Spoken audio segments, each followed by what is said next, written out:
Olá, turma do 7º ano. Estamos na continuidade da nossa aula de terça-feira, dia 28/7, agora a aula de literatura.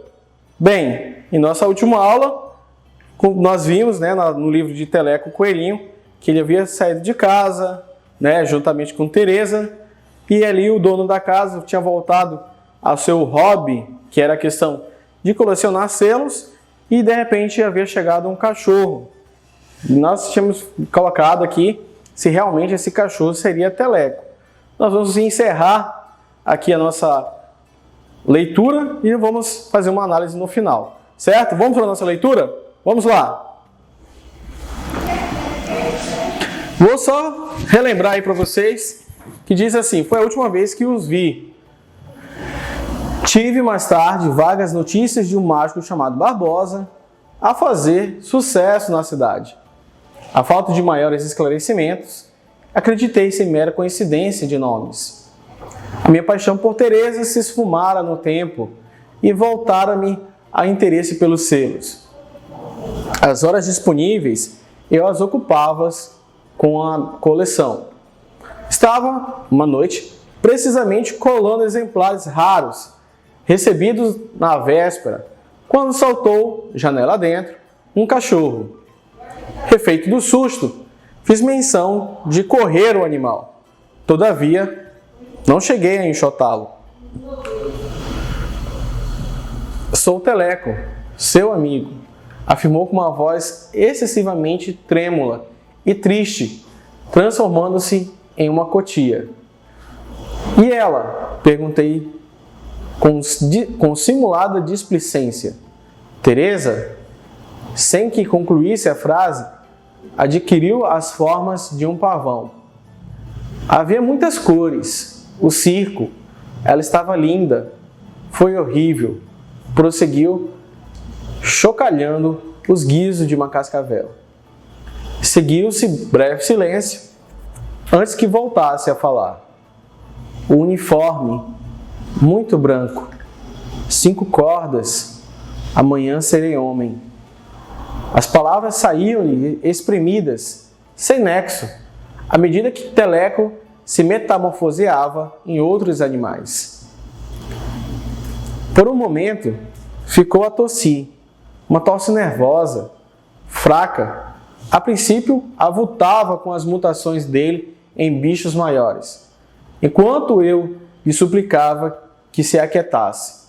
Contudo, ele não conseguia controlar-se. Debalde tentava exprimir-se. Os períodos saltavam curtos e confusos.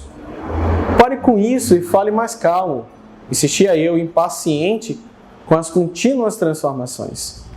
Não posso. Tartamudeava sob a pele de um lagarto. Alguns dias transcorridos, perdurava o mesmo caos. Pelos cantos, a tremer, Teleco se enlamuriava, transformando-se seguidamente em animais os mais variados. Gaguejava muito e não podia alimentar-se, pois a boca, crescendo e diminuindo, conforme o bicho que se encarnava na hora, nem sempre combinava com o tamanho do alimento. Dos seus olhos, então, escorriam lágrimas, que, pequenos nos olhos miúdos de um rato, ficavam enormes face de um hipopótamo. Ante a minha impotência em diminuir o sofrimento, abraçava-me ele, chorando. O seu corpo, porém, crescia nos meus braços, atirando-me de encontro à parede. Não falava, mugia, crocetava, zurrava, guinchava, bramia, triçava. Por fim, já menos intranquilo, limitava suas transformações a pequenos animais, até que se fixou na forma de um carneirinho. Abali tristemente, colhi-o nas mãos e senti que o seu corpo ardia em febre, transpirava. Na última noite, apenas estremecia de leve e aos poucos se aquietou. Cansado pela longa vigília, cerrei os olhos e adormeci. Ao acordar, percebi que uma coisa se transformava nos meus braços. No meu colo estava uma criança encardida, sem dentes, morta. E essa aí é a imagem do verdadeiro Teleco. Bem, é uma história que não termina com um final feliz, né? Queríamos nós que Teleco continuasse aquele coelhinho que nós conhecemos no começo. Porém, eu quero que você relembre no começo das nossas aulas, antes de entrarmos sobre esse assunto do nosso livro.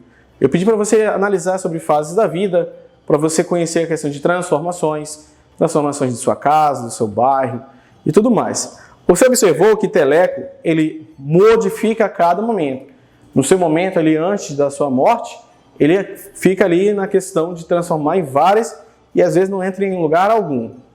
Vamos analisar. Primeiro, Teleco é um coelho, ele se apresenta como um coelho. A princípio, vamos dizer assim vamos supor que ele fosse alguém que estivesse num lar de adoção. Ele vai para casa, ali ele fica, vamos dizer assim, que ele morasse na rua, porque a primeira coisa que ele pede é um cigarro. É o primeiro assunto que ele tem com o dono da casa. E ali ele vai entrando no assunto e acaba sendo convidado a viver dentro da casa. E ali eles vai mostrando quem ele é. Detalhe, gente, Teleco, por ele ser uma criança, como nós acabamos de ver, ele tem toda uma sua peraltice. No momento ele é mais agressivo, outra vez ele é mais brincalhão, outra vez ele é mais quieto, como uma girafa, e outra vez ele vai se transformando em várias coisas. Até que chega o momento na questão do Barbosa, o canguru, que é onde ele decide se tornar adulto. E querendo ou não, ele tem ali uma relação amorosa com Teresa. Embora você não vê nada de beijos e nada de outros afagos além disso. Que também se trata de uma atitude, muitas vezes, de alguns adolescentes que acham por ter um certo tamanho, uma certa idade, acham que já estão adultos e convencem outras pessoas, no caso de Teresa, convencida através da sua paixão, que ali ele se tornou um adulto, sendo que quando ele vai encarar a vida, que é o que aconteceu quando ele é enxotado de casa, que ali já o dono da casa já não suporta mais ver aquela situação toda, ali Teleco ou Barbosa, vai viver a sua vida. Só que, infelizmente, ele volta, né, ali numa situação já de um cachorro, mas ele vê que aquela sua raiveza, aquela sua ira toda não dá em nada. Então você observa que ele já se acalma, ele vai se transformando e vai falando coisa com coisa, então enquanto o dono da casa tenta acalmá-lo. Então no final, ele nada mais é do que uma criança que vive nas suas fases, que ele vive ali nas suas, vamos dizer assim, ilusões, e por fim ele acaba se mostrando quem de fato ele sempre foi. Então esse é o nosso final do nosso livro. Como eu disse para vocês, infelizmente não tem um final feliz, mas é assim mesmo, certo? Então nós encerramos o nosso livro. Na próxima aula nós vamos começar um novo livro, certo? Então espero que você, que ainda não tem esse novo livro, venha na escola, pegue seu material para que nós possamos já estudar sobre o novo livro, tudo bem? Então vamos encerrar por aqui, deixar a mensagem para você, que vem de Voltaire, o filósofo iluminista francês, que diz: nem sempre podemos agradar, mas podemos falar agradavelmente. Pense nisso, hein? Um abraço virtual para você e até a próxima.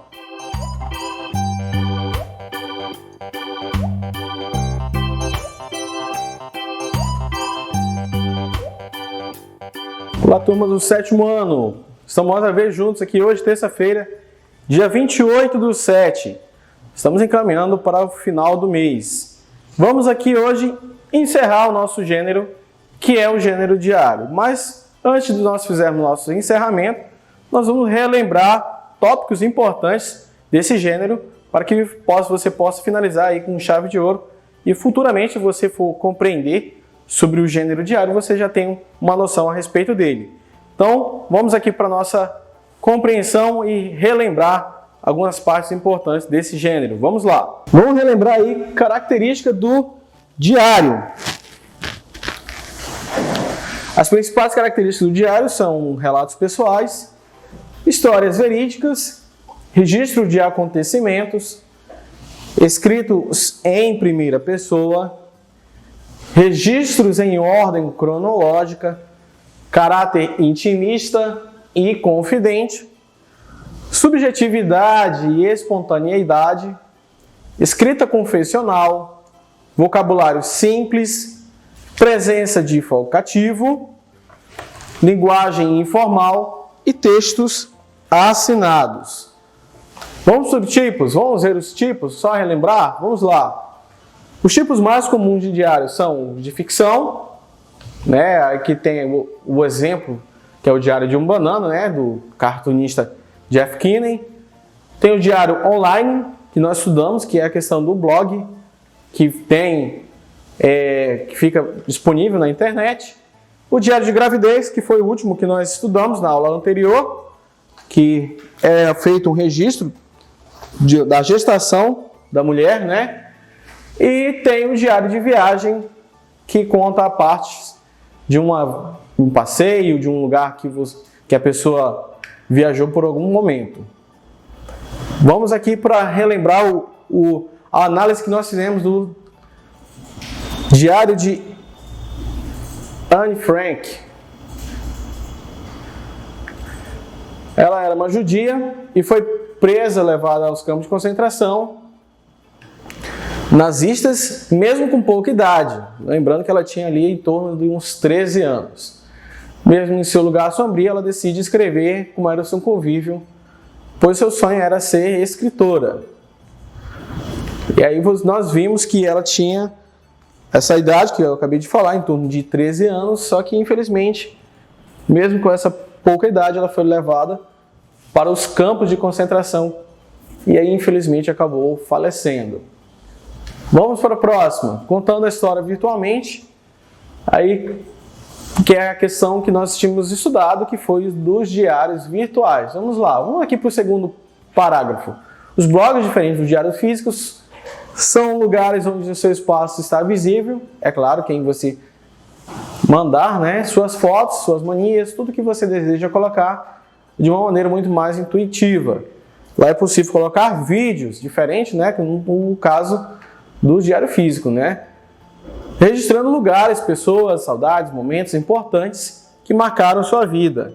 E aí eu tinha colocado para você criar um blog. E aí eu coloquei aí como é que é feito o blog. Aí tem definir o tema, escolher um bom domínio, escolher um serviço de hospedagem, escolher um gerenciador de conteúdo, instalar os plugins, produzir o primeiro post, fazer otimizações do SEO, compartilhar nas redes sociais e análise dos resultados. Você fazer uma análise. Vamos por último, que foi o nosso último assunto, que foi de gravidez, que foi quando uma mulher recebe a notícia que está grávida, tudo começa a mudar.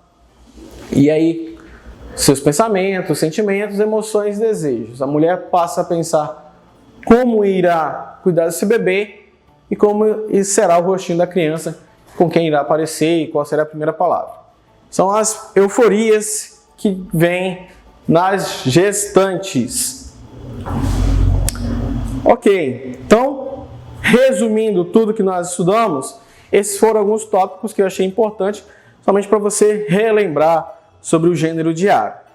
Então, eu espero que você tenha compreendido, você tem disponível aí nos seus vídeos aí sobre a questão da definição. Vimos várias opções que tem, fizemos alguns. Eu sei que algumas pessoas preferiram não fazer, sem problema nenhum. Isso vale para o seu conhecimento. Tudo bem? Então, estamos encerrando sobre esse gênero. Na próxima aula nós já vamos trabalhar sobre outro gênero. E aí é uma surpresinha para vocês. Tudo bem? Vamos deixar a mensagem de hoje? Vamos lá, não importa o tamanho da sua dificuldade, o que importa realmente se você quer de verdade. Isso é um autor desconhecido. Certo, turma? Então, vamos finalizando por aqui. Um abraço virtual e até a próxima.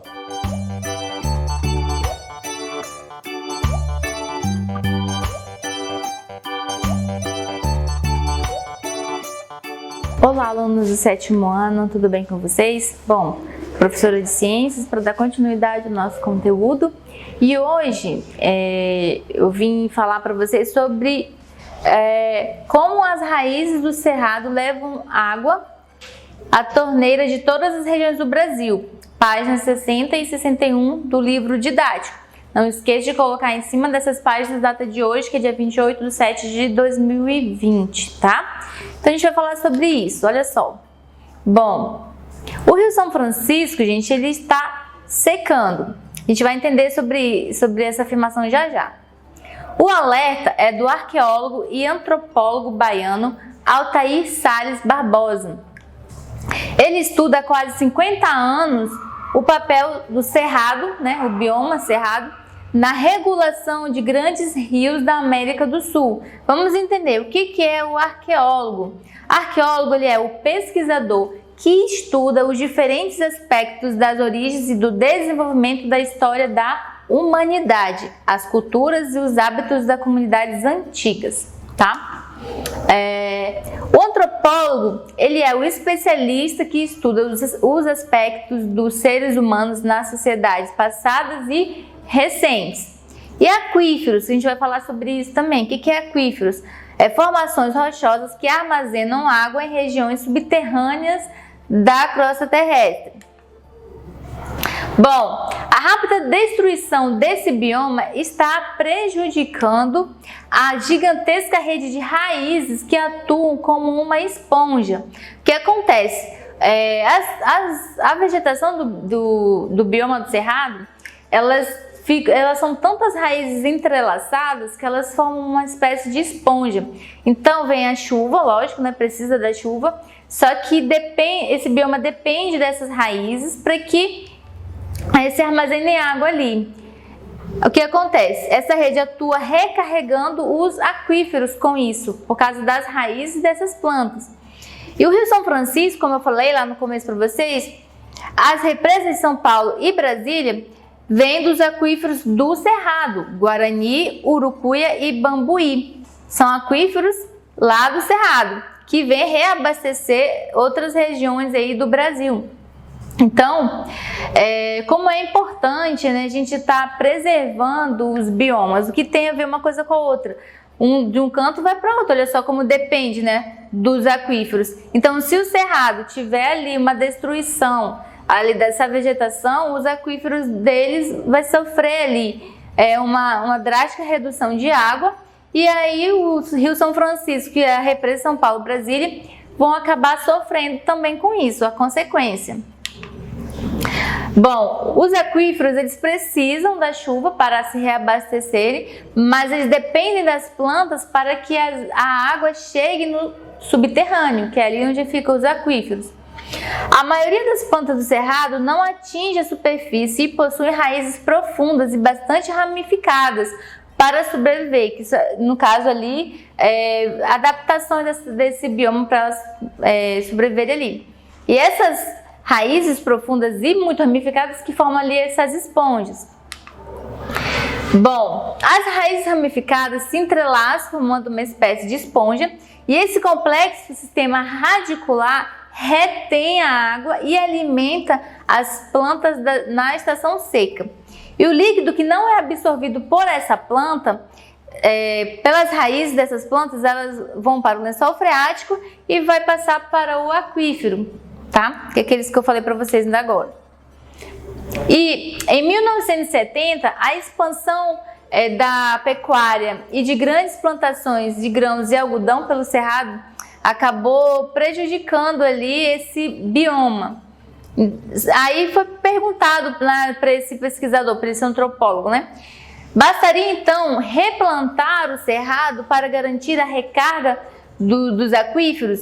Então, ele responde que é meio complicado isso de replantar. O que é replantar? Não é você pegar a planta de outro bioma e colocar ali, não é. Replantar é você pegar das próprias espécies daquele ambiente e fazer um reflorestamento ali. Só que ele disse que não é uma coisa muito simples, olha só, por quê? Ele disse que há plantas no cerrado que só são polinizadas por um ou outro tipo de abelhas ou vespas nativas daquele local. Só que elas foram extintas pelo uso de agrotóxicos.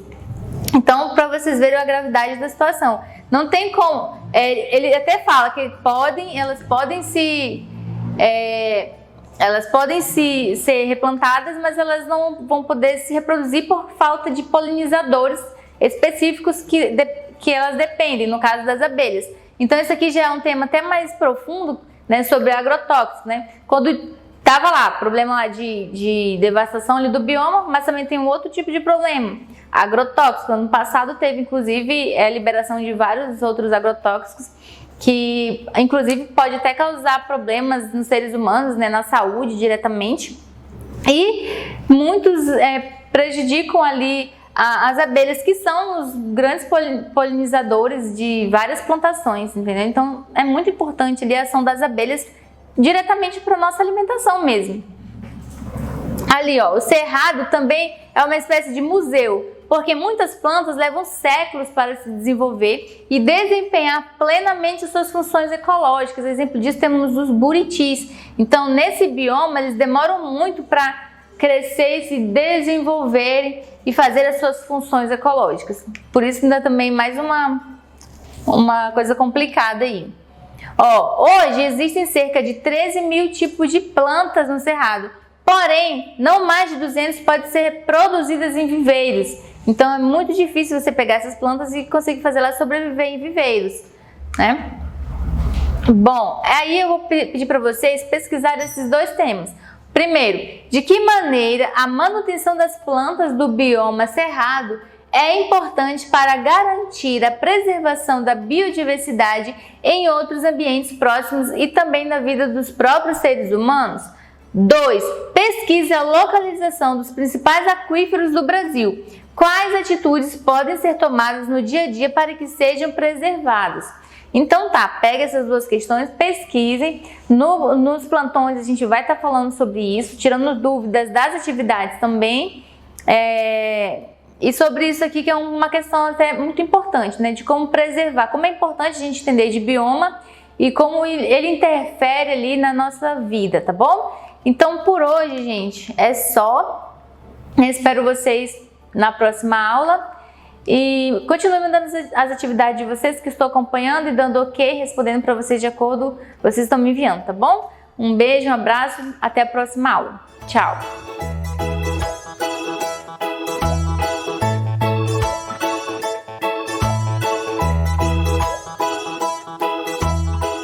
E aí, galerinha, beleza? Aula do 7º ano de quê? Futsal, seus fundamentos, certo? Básico. Até botei aqui, ó, a setinha, cabeça e domínio, é o básico. Gol de cabeça e domínio. Isso tudo eu já passei na quadra, na aula prática, para vocês entenderem sobre passe, domínio, chute e cabeceio. Só que agora eu vou falar só sobre cabeceio e domínio, né? São os fundamentos básicos do futsal. E depois eu venho falando aqui, ó, dos jogadores. São 5 jogadores que vão para o jogo. O goleiro e mais 4 em cada equipe. Juntando as duas equipes dá quanto? 10 jogadores. Eu posso pedir isso na plataforma? Posso, mas entendam quando eu fizer a pergunta na plataforma. Quantos jogadores tem cada equipe e vai para o jogo? Quantos jogadores as duas equipes levam para o jogo? Tudo isso vai estar lá para vocês marcar X, se é verdadeiro, se é falso. Eu vou fazer o questionário e vou mandar. Então aqui é uma revisão do que eu vou pedir lá. Não vou pedir nada de diferente, entendeu? Não tem mistério. É só isso aqui, entendeu? Então são os fundamentos.